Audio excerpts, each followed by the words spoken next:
देखिए, ये बात तो मोदी शाह अच्छे से समझ चुके हैं कि उनकी पोल लगातार खुल रही है। चाहे वो वोटर लिस्ट वाली धांधली हो, चाहे इलेक्शन कमीशन की नियुक्ति वाला मसला हो जिसमें कैबिनेट मंत्री और नरेंद्र मोदी दोनों ने मिलकर बिना तीसरे पक्ष की सुनवाई किए बिना ही नियुक्त कर लिया गणेश कुमार को, चाहे वो बीजेपी के प्रवक्ता को बॉम्बे हाईकोर्ट का जज नियुक्त करना हो, चाहे वो बीजेपी के नेता को रिटर्निंग ऑफिसर बनाकर धांधली करवाना हो, चाहे वो चंदे वाला धंधा हो, कोई भी खेल हो, वो हर जगह पकड़े जा रहे हैं।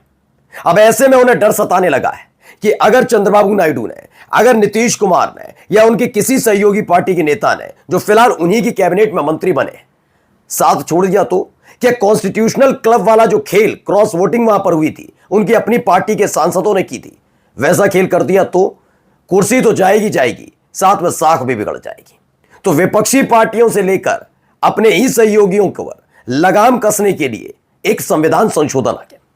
दरअसल इसका मकसद जो भी हो, लेकिन ये सीधे सीधे लोकतंत्र पर हमले के तौर पर है। ये लोकतांत्रिक तरीके से चुनी हुई सरकारें और उनके मुखिया को पद से हटाने का बड़ा आसान तरीका है। ये एक ऐसा तरीका है जिसके जरिए न किसी अदालत की मंजूरी चाहिए, न उनसे यह पूछना है कि जिस पर आरोप है वो दोषी है या नहीं। ये मोदी शाह तय कर देंगे कि इस व्यक्ति को हटाना है तो हटाना है, और 1 महीने के बाद वो व्यक्ति हट जाएगा, चाहे वो उनकी ही कैबिनेट का मंत्री क्यों ना हो, चाहे वो किसी भी प्रदेश का मुख्यमंत्री क्यों ना हो, चाहे वो उसी प्रदेश का कोई मंत्री क्यों ना हो।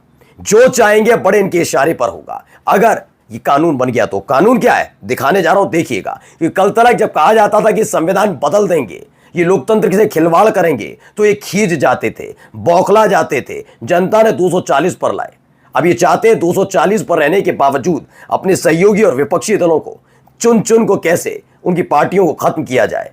ये वही कानून है। नमस्कार, मैं हूं प्रज्वल गौतम और आज आपको दिखाने जा रहा हूं कि कैसे मोदी शाह ने मिलकर एक नया तरीका अख्तियार किया। मैं आज विपक्षी पार्टी के नेताओं की तरफ से बात नहीं कर रहा, लेकिन खास तौर पर उनकी पार्टी के नेताओं की तरफ से के बारे में बात ना करके पहले आज मैं आता हूं बीजेपी के सहयोगी दलों पर। जो ये नया कानून है, यकीन मानकर चलिए इसके पास होने के बाद अगर चंद्रबाबू नायडू भी चाले, उनकी पार्टी चाले, या फिर नीतीश कुमार बन जाए दोबारा मुख्यमंत्री, वो चाहे, या फिर उनकी पार्टी का कोई नेता चाहे, कोई भी चाहे, या फिर मोदी कैबिनेट का कोई मंत्री अपना हक मांगेगा, वो हक नहीं मांग पाएगा। क्योंकि पहले तो उसे जेल की सलाखों के पीछे जाना पड़ेगा, और जब वो लौट कर आएगा तो वो मंत्री से पूर्व मंत्री हो जाएगा, या मुख्यमंत्री से पूर्व मुख्यमंत्री हो जाएगा। तब वो सिर्फ पछताएगा कि किस वक्त में मैंने बीजेपी का समर्थन किया। मैं क्यों कह रहा हूं, पढ़िए। दागी नेताओं पर शिकंजे के लिए संविधान संशोधन विधेयक है। हिरासत या गिरफ्तारी पर सीएम और मंत्रियों की जाएगी कुर्सी। पहले क्या लिखा है, देश को आपातकाल में झोंकने की तैयारी, क्षेत्रीय दलों और नेताओं का नामो निशान मिटाने का कानून आ गया। सबसे पहले ज्यादा इसकी चपेट में ना झुकने वाले दलित, पिछड़े, आदिवासी नेता आएंगे। याद कीजिए सीपी राधाकृष्णन ने कैसे हेमंत सोरेन को राजभवन बुलाकर धोखे से ईडी से गिरफ्तार करवा दिया था। अब क्या दिखाई दे रहा है कि तानाशाह किस तरह कदर डरा हुआ है, और इस डर से मैं वो बौखला उठा है। अब मैं इसको पूरे विस्तार के साथ आपको समझाने जा रहा हूं। कॉन्स्टिट्यूशनल क्लब का जो चुनाव हुआ उसके बाद ये मोदी शाह समझ गए कि उनकी पकड़ अपनी ही पार्टी पर, सहयोगी तो छोड़ो, अपनी ही पार्टी पर कमजोर पड़ रही है। क्रॉस वोटिंग हो रही है। हर कोई नितिन गडकरी के बारे में जानता है कि नितिन गडकरी मोदी शाह गुटके नहीं है, और क्रॉस वोटिंग जैसी तमाम चीजें बड़ी आसानी से आरएसएस के इशारे पर बीजेपी के सांसद कर सकते हैं। उनको यह भी पता है कि उनकी सरकार का कौन कौन ऐसा मंत्री है जो वक्त रहे आएगा तो उनका साथ छोड़ देगा। यह भी उनको पता है कि उनकी जो 2 मजबूत बैसाखी हैं, मजबूत तो नहीं है, धराशायी टाइप की है, लेकिन दोनों जो बैसाखी हैं वो कैसे उखड़ी हुई हैं उनसे, और कभी भी समर्थन वापस हो सकता है। यानी अमित शाह को प्रधानमंत्री बनाने का सपना मिट्टी में मिल सकता है नरेंद्र मोदी साहब का। उनकी तो कुर्सी जाना तय है कि 75 साल हो जाएंगे, आरएसएस संकेत दे चुका है। अब इन सब के बीच कैसे इस समर्थन को बरकरार रखा जाए, क्योंकि मसला सिर्फ सरकार में बने रहने का नहीं, सरकार का नहीं है, सरकार में बने रहने का है। क्योंकि सरकार से जिस दिन वो हटे, ये मोदी और शाह दोनों जानते हैं, मामले कई खुलेंगे। 1-2 नहीं, ऐसे ऐसे मामले खुलेंगे जो वाकई चौंकाने वाले भी होंगे, और उससे कई कष्ट इन लोगों को हो सकते हैं। जितने कष्ट इन्होंने विपक्ष को दिए उससे कई गुना ज्यादा। मसला अडानी का भी है, मसले कई सारे मसले हैं जो खोलकर आ जाएंगे सामने। इसलिए कुर्सी छोड़ना नहीं चाहते। या तो मोदी बैठा रहे या फिर शाह बैठा रहे, ये इस तरीके का बनाए, यानी मोदी जी को बनाओ प्रधानमंत्री या शाह बाबू को बनाओ, ये चल रहा है। इसके लिए इन्हें सबसे ज्यादा जरूरत है कि 240 सांसद हैं, तो हमें समर्थन की जरूरत है, और समर्थन अपनी पार्टी के सांसदों का भी जरूरी है। तो ये आ गया है। दरअसल इसमें जो हिंदुस्तान की खबर है इसे पढ़िए। इसके मुताबिक यूनियन होम मिनिस्टर है अमित शाह, ये लेकर आ रहे हैं। 3 बिल हैं इसमें, जो इसमें लिखा हुआ है। 3 बिलों का मतलब है कि प्रधानमंत्री इसके दायरे में है, जो केंद्रीय नेतृत्व यानी प्रधानमंत्री नरेंद्र मोदी के कैबिनेट मंत्री इसके दायरे में है, किसी भी राज्य के मुख्यमंत्री इसके दायरे में है, और उस राज्य के कैबिनेट मंत्री, उसके कैबिनेट मंत्री मतलब राज्य मंत्री, सब सारे उसके दायरे में है। अब करना कुछ नहीं है।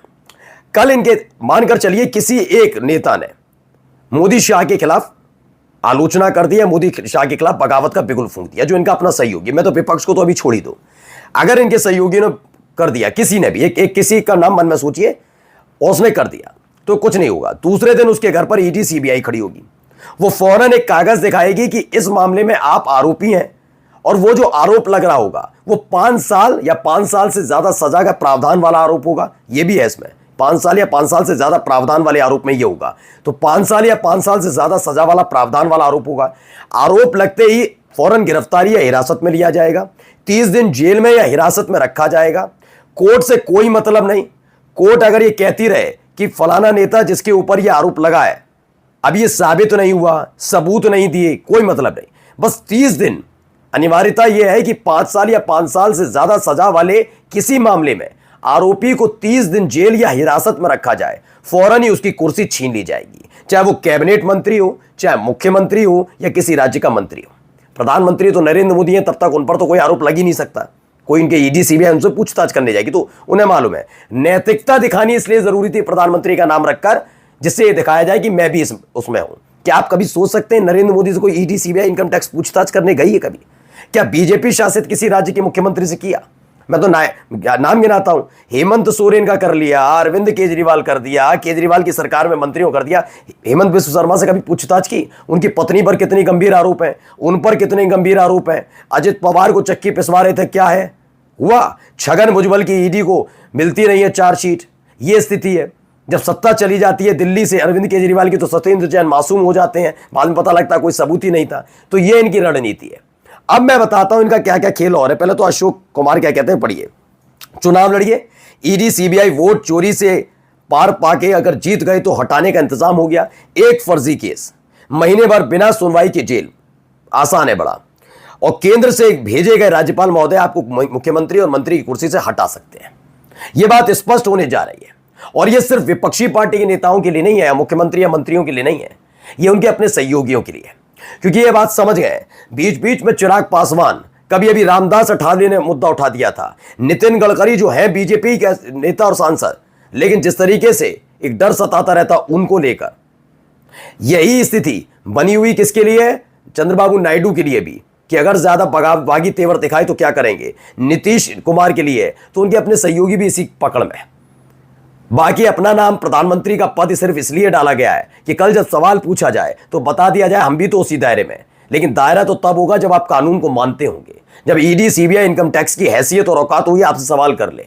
आपसे कोई सवाल कर पाएगा किसी मसले में? नहीं। और डर इस बात का आपको ज्यादा है, जिस दिन प्रधानमंत्री की कुर्सी जाएगी, यकीन मान के चलिए, अभी मैंने पत्रकार अभय दुबे का एक दिन बयान सुनाया था आपको, उन्होंने कह दिया इन्हें डर है मोदी को भी और शाह को भी, जिस दिन कुर्सी गई उस दिन इतने केस होंगे, या तो कोर्ट कचहरी करते रहेंगे या फिर जेल जाने से बचने के लिए छटपटाते रहेंगे।